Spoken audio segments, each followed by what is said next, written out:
नमस्कार और the deep dive में आपका स्वागत है। आज हम क्लास 10 अलजेब्रा का एक बहुत ही स्कोरिंग चैप्टर उठाने वाले हैं, अरिथमेटिक प्रोग्रेशन। हाँ, जिसे हम सब एपी कहते हैं। बिल्कुल, और हमारा फोकस एकदम साफ है, महाराष्ट्र एसएससी बोर्ड परीक्षा 2025। हाँ, और हमारे पास जो नोट्स हैं उनकी मदद से आज हम इस चैप्टर का पूरा पोस्टमार्टम करेंगे। मकसद सिर्फ फॉर्मूले रटना नहीं है ना? सही कहा, मतलब हर सवाल के पीछे का लॉजिक समझना है। तो आज का मिशन है एक एपी टूलकिट बनाना।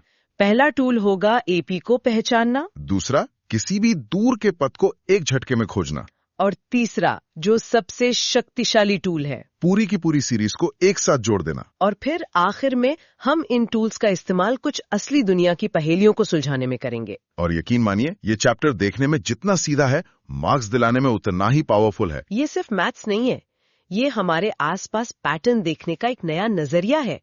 तो चलिए पहला टूल उठाते हैं। हाँ, तो शुरू करते हैं बिल्कुल बेसिक से, प्रैक्टिस सेट 3.1। मेरे सामने कुछ लिस्ट्स हैं, जैसे 2, 4, 6, 8, या फिर एक और है 3, 3 + √2, 3 + 2 √2। इनमें ऐसा क्या खास है कि इन्हें अरिथमेटिक प्रोग्रेशन कहते हैं? बहुत अच्छा सवाल है। इसका जो सीक्रेट कोड है ना, वो बहुत ही आसान है। अच्छा, क्या है वो? एक फिक्स्ड जंप। हाँ, अगर आप 2, 4, 6, 8 वाली लिस्ट देखें तो हर अगला नंबर पिछले नंबर से ठीक 2 ज्यादा है। हाँ, 2 से 4 तक 2 का जंप, 4 से 6 तक भी 2 का। बिल्कुल, ये जंप या अंतर बिल्कुल एक जैसा है, कांस्टेंट है। इसी कांस्टेंट जंप को हम कॉमन डिफरेंस कहते हैं और इसे डी से दिखाते हैं। अच्छा, तो कोई भी लिस्ट एपी है या नहीं, ये जानने के लिए मुझे बस उनके बीच का जंप चेक करना है। अगर जंप हर बार सेम है तो वो एपी है, वरना नहीं। एग्जैक्टली। ये तो 1 मार्क वाले ऑब्जेक्टिव क्वेश्चंस के लिए काफी आसान लगता है। हाँ, यही पहला कदम है। और इस एपी का जो पहला नंबर होता है उसे हम फर्स्ट टर्म या ए कहते हैं। तो 2, 4, 6, 8 में ए हुआ 2 और डी भी 2 लिया, तो आधी लड़ाई वहीं जीत ली। 1 मिनट, नोट्स में एक और उदाहरण है, 5, 1, -3, -7। यहाँ तो नंबर बढ़ नहीं रहे, घट रहे हैं। तो क्या डी नेगेटिव भी हो सकता है? ये एक बहुत ही कॉमन कंफ्यूजन है और बहुत अच्छा पॉइंट उठाया आपने। मुझे हमेशा लगता था प्रोग्रेशन का मतलब आगे बढ़ना होता है। प्रोग्रेशन का मतलब सिर्फ आगे बढ़ना नहीं है, इसका मतलब है एक नियम के अनुसार आगे बढ़ना। यहाँ पर कॉमन डिफरेंस d = 5, 1, जो कि -4 है। अच्छा, और -3, 1 वो भी -4 है? हाँ, तो यहाँ d नेगेटिव है, मतलब आप हर कदम पर 4 सीढ़ियां नीचे उतर रहे हैं। तो हाँ, एपी बढ़ भी सकती है और घट भी सकती है। वाह, ये तो एक नया पर्सपेक्टिव है। ठीक है, तो अब हम एपी पहचान सकते हैं और उसका ए और डी भी निकाल सकते हैं। ये हुआ पहला टूल। लेकिन इसका फायदा क्या है? प्रैक्टिस सेट 3.2 में तो 19वां या 24वां पद खोजने को कह रहे हैं। तो क्या हम पूरी लिस्ट लिखते रहेंगे? नहीं। वही तो, इसमें तो एग्जाम में बहुत समय चला जाएगा। कोई शॉर्टकट तो होगा ही। बिल्कुल, और यहीं पर हमारा दूसरा प्रिसिशन टूल काम आता है। सोचिए आपको किसी एपी की पहली टर्म ए पता है और आपको 19वीं टर्म तक पहुंचना है। ठीक है। इसका मतलब आपको पहली टर्म से शुरू करके 18 कदम और आगे जाना होगा, है ना? हाँ, 19 मनो एक कदम। और हर कदम की लंबाई कितनी है? डी जितनी। तो आप कहाँ पहुंचे? पहली टर्म ए से 18 कदम आगे हर कदम डी का, यानी a + 18d। अरे वाह, यही हमारा फॉर्मूला है, Tn = a + n-1d। इसे रटने की जरूरत नहीं, ये कॉमन सेंस है। ये तरीका तो कमाल का है। चलिए इसे नोट्स के एक उदाहरण पर आजमाते हैं। एपी है 7, 13, 19, 25 और इसका 19वां पद खोजना है। चलिए इसे मिलकर सॉल्व करते हैं। सबसे पहले a और d क्या है? a यानी पहला पद है 7 और d मतलब 13 - 7, 6। सही, हमें 19वां पद खोजना है, तो n = 19।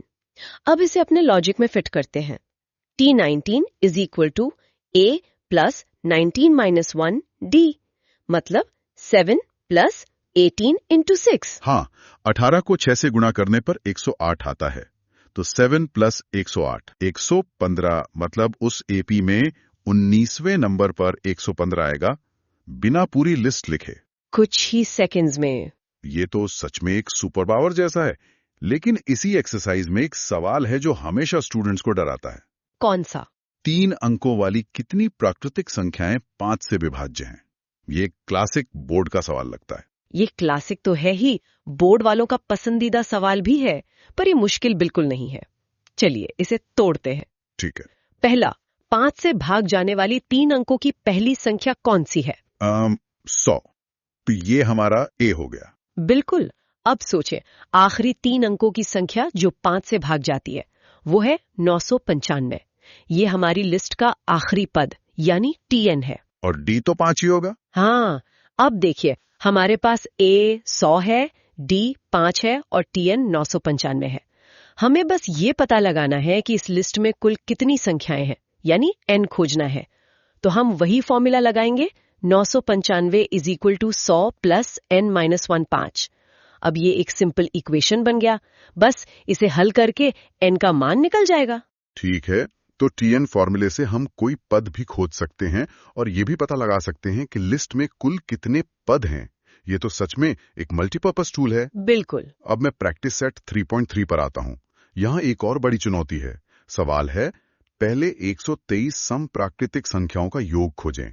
मतलब 2 + 4 + 6 + 123 बार। हाँ, ये तो कैलकुलेटर से भी मुश्किल है। इसके लिए तो कोई मास्टर फॉर्मूला चाहिए होगा। हाँ। और यहीं पर हमारा सबसे शक्तिशाली टूल पावर टूल आता है। पदों का योग या सम ऑफ n टर्म्स, जिसे हम SN कहते हैं। SN, हाँ। इसके लिए हमारे पास 2 फॉर्मूले हैं। पहला और मुख्य फॉर्मूला है SN is equals to n/2 2a plus n-1d। अच्छा, ये कब काम आता है? ये तब काम आता है जब आपको पहला पद a, कॉमन डिफरेंस d और कुल कितने पदों को जोड़ना है यानी n, ये पता हो। और दूसरा फॉर्मूला? दूसरा फॉर्मूला एक शॉर्टकट है जब आपको लिस्ट का पहला और आखिरी पद पता हो। वो है SN is equals to n/2 पहला पद प्लस आखिरी पद, या SN is equals to n/2 T1 plus TN। अच्छा, जैसे वो गणितज्ञ गॉस वाली कहानी है। हाँ बिल्कुल, जब उन्हें 1 से 100 तक जोड़ने को कहा गया था, उन्होंने पहला और आखिरी नंबर जोड़ा, 1 और 100 तो आया 101। फिर दूसरा और सेकंड लास्ट 2 और 99, वो भी 101। 101 को 50 से गुणा कर दिया और कुछ ही सेकंड में जवाब दे दिया। हमारा ये दूसरा फॉर्मूला बिल्कुल उसी लॉजिक पर काम करता है। वाह, ये कहानी तो हमेशा याद रहेगी। अच्छा, नोट्स में कुछ एक्टिविटी आधारित प्रश्न भी हैं जिनमें बॉक्सेस बने हुए हैं। ये बॉक्सेस वाले सवाल क्या ज्यादा मुश्किल होते हैं? बिल्कुल नहीं, उल्टा ये ज्यादा आसान होते हैं। सच में? हाँ, उन बॉक्सेस को अपना दोस्त समझिए। वो आपको गाइड कर रहे हैं, आपको कदम दर कदम बता रहे हैं कि पहले A ढूंढो, फिर D ढूंढो, फिर N पता करो और आखिर में SN फॉर्मूले में सब कुछ डालकर जवाब निकालो। बोर्ड का नया पैटर्न ऐसे सवालों पर जोर देता है। इसी प्रैक्टिस सेट 3.3 में कुछ सवाल हैं जो देखने में थोड़े डरावने लगते हैं। जैसे 3 क्रमागत पद खोजें जिनका योग 27 है और गुणनफल 504 है। हाँ, हॉट क्वेश्चंस। यहाँ तो A प्लस D जैसा अजीब टर्म्स मानने को कहा गया है। हम सीधे X, Y, Z क्यों नहीं मान सकते? ये एक बहुत ही वाजिब सवाल है। दरअसल A-D, A और A+D मानना एक बहुत ही क्लेवर ट्रिक है। कैसे? सोचिए, जब आप इन तीनों को जोड़ते हैं, A-D plus A plus D, तो क्या होता है? -D और +D एक दूसरे को कैंसिल कर देते हैं और बचता है 3A। बिल्कुल। तो अगर योग 27 दिया है तो 3A इज इक्वल टू 27, यानी A का मान 9 तुरंत मिल जाता है। अगर आप XYZ मानते तो आप X plus Y plus Z is equal to 27 में ही फंसे रहते। अच्छा, तो ये एक तरह का मैथमेटिकल हैक है। हाँ बिल्कुल। टीचर्स और स्टूडेंट्स की भाषा में इन्हें हॉट क्वेश्चंस कहते हैं, यानी हाई ऑर्डर थिंकिंग स्किल्स वाले सवाल। ठीक है, अब मेरे पास मेरा पूरा टूल किट तैयार है। मैंने AP पहचानना सीख लिया, TN से कोई भी टर्म निकालना सीख लिया और SN से सबको जोड़ना भी। अब आते हैं सबसे मजेदार हिस्से पर, प्रैक्टिस सेट 3.4। हाँ, जहाँ ये सब असल जिंदगी में काम आता है। मैं नोट्स में देख रहा हूँ सानिका की बचत, सभागार की सीटें, कारगिल का तापमान। ये सेक्शन परीक्षा के लिए कितना जरूरी है? मैं कहूंगी कि ये मेन इवेंट है।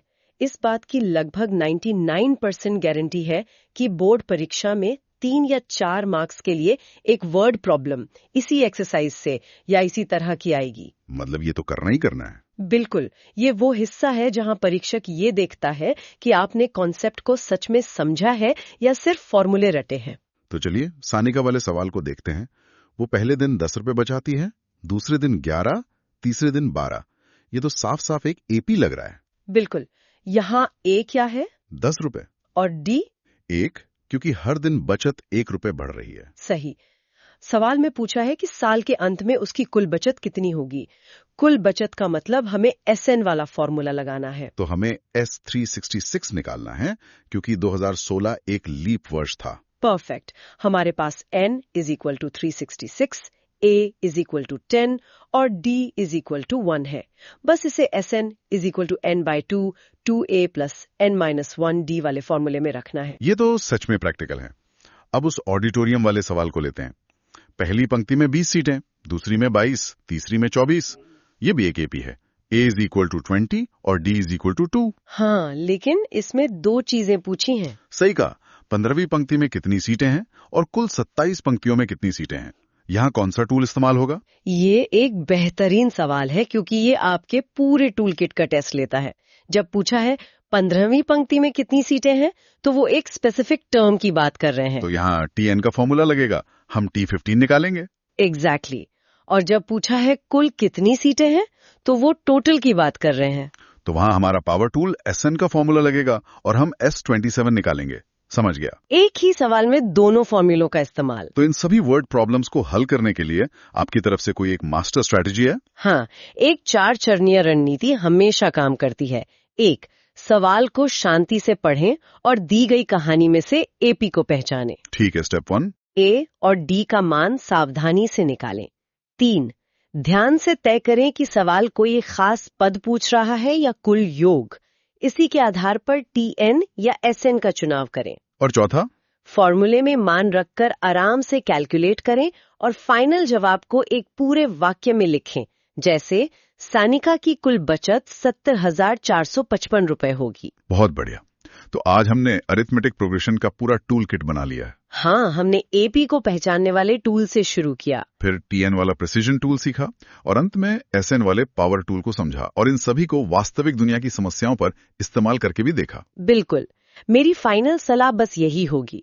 पहला, 2 मास्टर फॉर्मूले TN और SN को सिर्फ याद मत करो, उन्हें समझ लो। समझना जरूरी है। हाँ। दूसरा, प्रैक्टिस सेट 3.3 और 3.4 खासकर वर्ड प्रॉब्लम्स पर सबसे ज्यादा ध्यान दो। बड़े मार्क्स वाले सवाल वहीं से आते हैं। और तीसरा, प्रैक्टिस। मैथ्स में प्रैक्टिस का कोई विकल्प नहीं है। ये एक बेहतरीन सारांश था। आज की चर्चा को समाप्त करने से पहले हम अपने श्रोताओं के लिए एक विचार छोड़ना चाहेंगे। आज हमने संख्याओं के एक निश्चित पैटर्न एपी पर बात की, लेकिन जरा अपने आसपास की दुनिया में देखिए। किसी फूल की पंखुड़ियों की संख्या, सूरजमुखी के बीजों की व्यवस्था या किसी पेड़ की शाखाओं का बढ़ने का तरीका। प्रकृति भी पैटर्न से भरी हुई है। हाँ, तो क्या ये सब सिर्फ एक संयोग है या गणित वाकई वो भाषा है जिसमें ये पूरा ब्रह्मांड लिखा गया है? इस पर जरूर सोचिएगा।